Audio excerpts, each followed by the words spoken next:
the migrant issue has taken centre stage in the country. It's been a talking point for years, but very much in the focus again now. Organisations like Operation Dudula say South Africans must get top priority when it comes to jobs. But we need to expand this. It's actually also a global issue, with the UK recently saying it will send, listen to this, the UK will send all asylum seekers to Rwanda. Let's try to get a clearer picture then of the situation in numbers, because we need the data. Context matters. Here in South Africa with Diego Iturralde from Stats SA. Diego, good morning. I really appreciate your time on an Easter Friday for waking up so early and speaking to us. When we look at how Stats SA will look at the numbers as far as migrants in South Africa, what kind of stats do you have for us? I want to try and understand how big the situation is.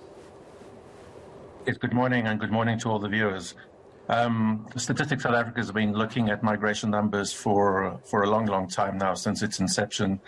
And some of the main sources of migration information that we have are related to the population censuses of 1996, 2001, 2011, and even the current 2022 census. And as a result of the need for specialized information around labor migration, we've inserted migration modules in the 2012 and 2017 quarterly labor force surveys.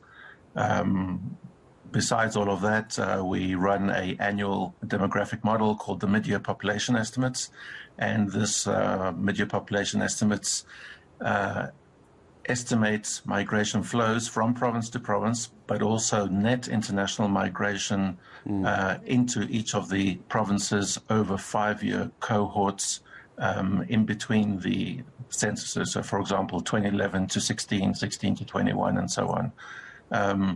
So those are some of the migration-related indicators that we collect, and also because we have a long-standing relationship with the Department of Home Affairs, we're also in the process continuously on accessing information from them, trying to improve the information that we receive from the Department of Home Affairs. Because the sense we're getting from people on the street, and this is why it's so important to speak to experts like you, Diego, from Stats SA, is the sense we're getting is that we're hearing about hundreds of thousands of migrants pouring across our non-existent borders, taking the country's jobs, committing crimes. I mean, you watch the news. I'm sure you understand what the kind of rhetoric is.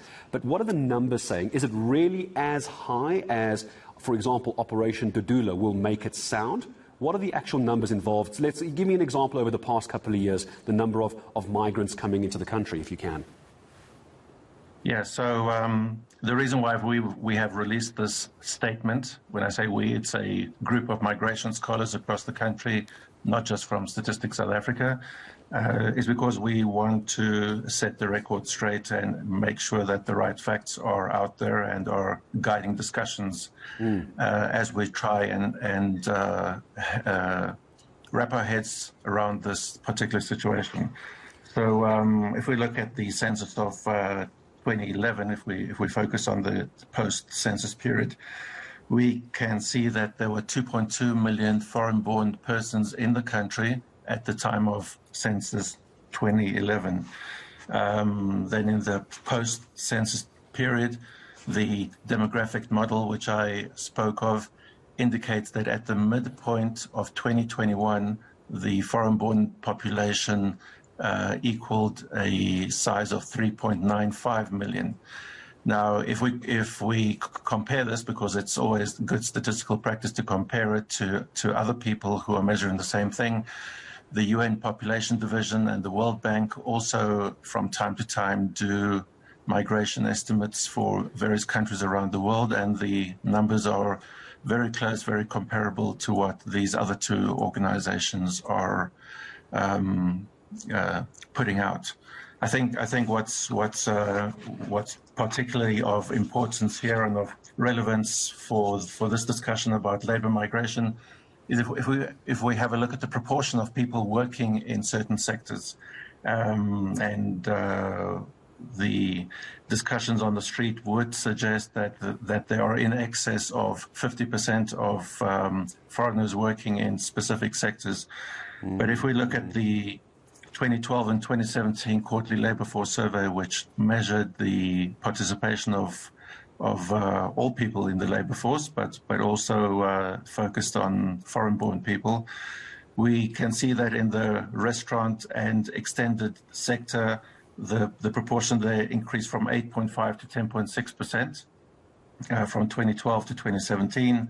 In the hotel and related sectors, it has remained constant at 7.2%. In the building sector, up from 8.9 to 12%.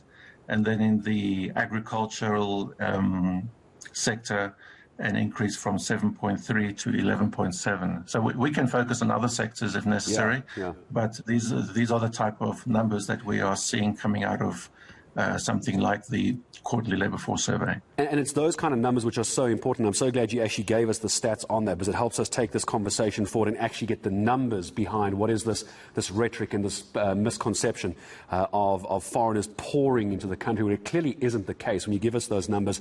Diego, I'm going to say thank you very, very much. I really appreciate it, discussing the methodology, and it's giving us a sense. Yes, there's lots of sectors. Diego just giving us some of the big sectors in percentages of foreigners working in those sectors. It's important to have those numbers as we try and unpack the priority of jobs for locals, which is a big call from organizations like Operation Dudula. That was Stats SA Chief Director of Demographic Analysis. Fascinating discussion. Diego Eteralda joining us here on the South African Morning. Morena